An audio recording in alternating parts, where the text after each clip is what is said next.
أكد الرئيس عبد الفتاح السيسي على مبدأ توطين الصناعة محليا ونقل التكنولوجيا كنهج ثابت تسعى الدولة لتحقيقه مع الشركات الأجنبية العاملة في مصر في مختلف المجالات. جاء ذلك خلال اجتماع للرئيس السيسي مع مستشار رئيس الجمهورية للتخطيط العمراني ورئيس الهيئة الهندسية للقوات المسلحة ومدير إدارة المياه بالهيئة الهندسية بحضور رؤساء مجالس إدارة ووكلاء شركات كل من KSB الألمانية وغانز المجرية سيجما التشيكية وتروشيما اليابانية. وصرح المتحدث الرسمي باسم رئاسة الجمهورية السفير بسام راضي بأن الرئيس السيسي عقد اجتماعا آخر مع مستشار رئيس الجمهورية للتخطيط العمراني ورئيس الهيئة الهندسية للقوات المسلحة. كما صرح متحدث الرئاسة أن الاجتماع تناول متابعة الموقف الإنشائي والهندسي لعدد من مشروعات الهيئة الهندسية على مستوى الجمهورية خاصة في العاصمة الإدارية الجديدة.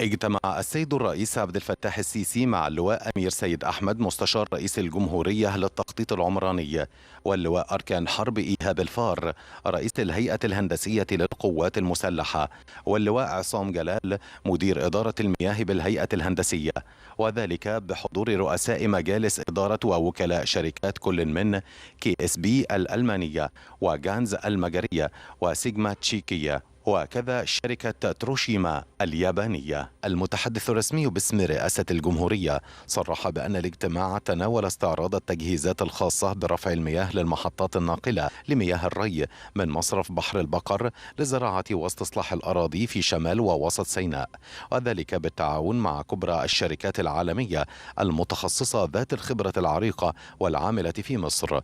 وقد أكد السيد الرئيس لرؤساء الشركات العالمية على المجال الواسع المتاح حاليا في مصر لنشاط تلك الشركات وما توفره المشروعات التنموية الكبرى على مستوى الجمهورية من آفاق وفرص ضخمة ومتنوعة للاستثمار والعمل، سواء ما يتعلق باستصلاح الأراضي الزراعية ونقل المياه من محطات الصرف والمعالجة أو غيرها من المشروعات، مشددا سيادته على مبدأ توطين الصناعة محليا ونقل التكنولوجيا كنهج ثابت تسعى الدولة لتحقيقه مع الشركات الأجنبية العاملة في مصر في مختلف المجالات.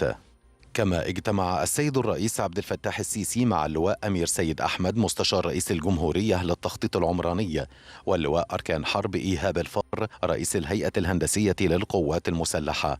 الاجتماع تناول متابعة الموقف الإنشائي والهندسي لعدد من مشروعات الهيئة الهندسية على مستوى الجمهورية خاصة في العاصمة الإدارية الجديدة وما تضمه من منشآت، فضلا عن سير العمل ببعض المشروعات الإنشائية القومية لا سيما الموقف التنفيذي للبنية التحتية الخاصة باستصلاح وزراعة الأراضي في وسط وشمال سيناء، فضلا عن شبكة الطرق والمحاور على مستوى الجمهورية بما فيها المراحل النهائية لتطوير الطرق والمحاور بمنطقة شرق القاهرة بأحيائها المختلفة وكذلك داخل نطاق القاهرة الكبرى. وقد وجه السيد الرئيس باستمرار التنسيق ما بين مختلف جهات الدولة للإسراع في الخطوات التنفيذية للمشروع القومي لتنمية وسط وشمال سيناء، آخذا في الاعتبار مردوده الاستراتيجي على جهود الدولة في التنمية الشاملة للمنطقة خاصة ما يتعلق باستصلاح الأراضي ونقل مياه الري من غرب قناة السويس إلى المناطق المستهدفة